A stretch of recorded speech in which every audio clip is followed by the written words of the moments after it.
बड़ी खबर इस वक्त आ रही है। 14 मई को आयोजित हुई द्वितीय पारी की कांस्टेबल परीक्षा पूरे राजस्थान में दोबारा करवाई जाएगी। डीजीपी ने यह बड़ा फैसला लिया है और सेकंड पारी के पेपर आउट होने के बाद लिया गया बड़ा फैसला। गिरफ्तार 8 लोगों से एसओजी पूछताछ करेगी और पूछताछ जारी है। यह बड़ी खबर यानी पूछताछ शुरू हो चुकी है। 14 मई को आयोजित हुई द्वितीय पारी की कांस्टेबल परीक्षा पूरे राजस्थान में दोबारा करवाई जाएगी।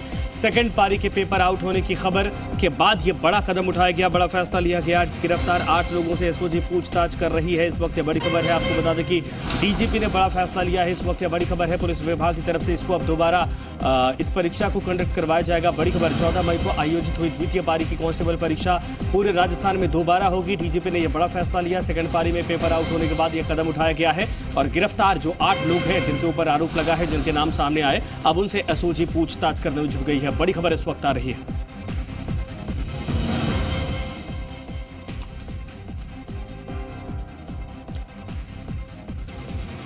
आशुतोष हमारे साथ, हमारे सहयोगी जुड़ गए हैं।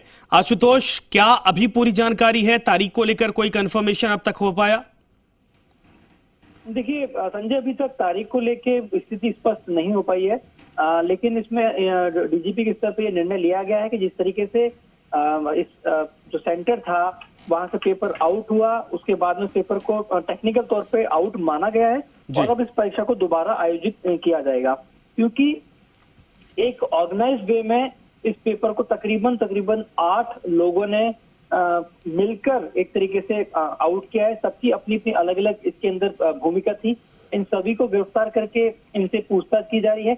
इसके अंदर जो केंद्र अधीक्षक है इस सेंटर की, जहां से पेपर आउट हुआ, उनको गिरफ्तार किया गया है। साथ में इसके अलावा जो स्ट्रांग रूम और परीक्षा केंद्र के अंदर जो स्टाफ मौजूद था और कंपनी से संबंधित जो व्यक्ति था उसको इसके अंदर गिरफ्तार किया गया, जो कि टीसीएस कंपनी के प्रतिनिधि थे, उनको किया गया है। रतनलाल नाम का जो एएसआई था, इनकी भूमिका थी स्ट्रांग रूम सुरक्षा प्रभारी के तौर पे इनको जिम्मेदारी दी गई थी, लेकिन इन्होंने अपनी जो भूमिका थी वो ठीक तरीके से नहीं। इसके अलावा मुकेश शर्मा है इसके अंदर।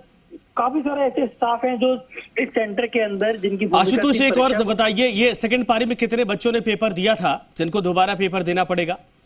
देखिए तकरीबन 2.5 लाख के आसपास सीधे तौर पे अगर एक आकलन करें तो तकरीबन 2.5 लाख के आसपास अभ्यर्थी है जिन्होंने संपूर्ण राजस्थान में अलग अलग सेंटर्स पे इस परीक्षा को दिया था। और उन सभी से जुड़ी हुई अहम खबर और बड़ी खबर ये है कि अब इस परीक्षा को राजस्थान पुलिस ने दोबारा से आयोजित करने का फैसला लिया है। अब इसके अंदर डेट क्या रहेगी, समय क्या सेम रहने वाला है या अलग रहेगा, इसको लेके जल्द निर्णय लिया जाएगा। आशुतोष, लेकिन गंभीर सवाल है, रीट एग्जाम्पल था और वहां से सरकार ने बड़े कदम उठाए थे, कड़े कदम उठाए थे। इसके बावजूद ये नकल माफिया सक्रिय हो गए और ये चूक, ये लापरवाही, ये विभाग के लिए भी चैलेंज है।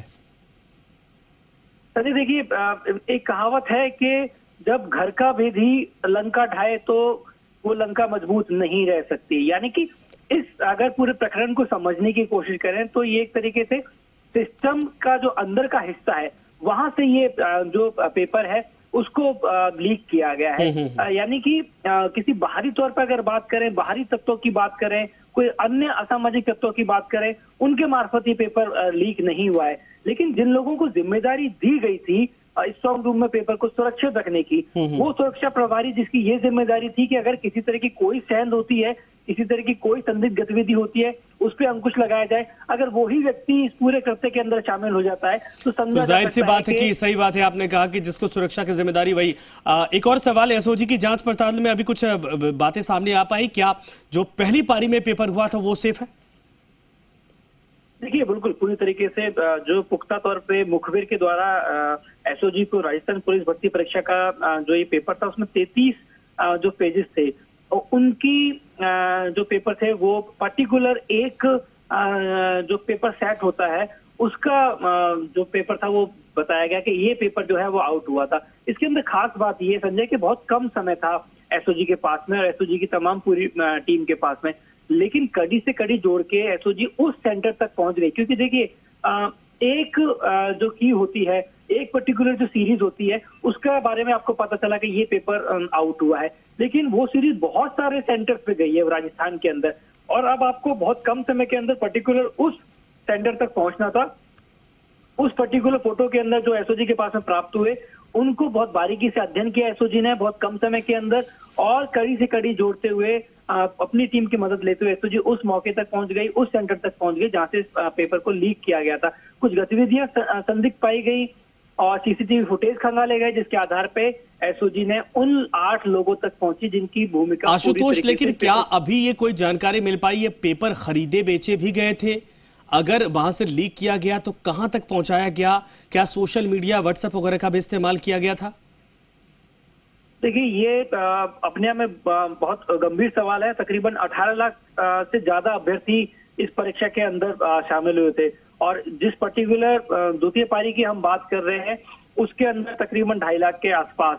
तो अभी ये बहुत पुष्ट जानकारी सामने नहीं आ पाई है कि इसके अंदर किन किन लोगों तक ये पेपर पहुंचा था और क्या उन लोगों से आगे भी पहुंचाया गया था। अभी शुरुआती तौर पे 8 लोगों की गिरफ्तारी की गई है। इसके साथ में अब ये बड़ी सूची बनाई जाएगी, क्या ये पेपर आगे तक पहुंचा था, किन किन अभ्यर्थियों तक पहुंचा था, क्या उसके बदले में इनको मोटी जो धनराशि है वो प्राप्त हुई थी। इन तमाम तथ्यों को लेकर एसओजी अपनी पूछताछ कर रही है। ठीक है आशुतोष, धन्यवाद इस पर तमाम जानकारी के लिए। बड़ी खबर इस वक्त आ रही है, आपको बता दें कि एसओजी अपने काम पर लग गई और 8 को दबोच लिया है। फिलहाल बताया जा रहा है कि जिनको जिम्मेदारी सौंपी गई थी सुरक्षा की, उन्हीं लोगों ने सेंधमारी की, उन्हीं लोगों ने ये पेपर आउट किया है। बहरहाल डीजीपी की तरफ से साफ कर दिया गया है कि अब जो सेकंड पारी की परीक्षा थी पूरे राजस्थान में दोबारा करवाई जाएगी।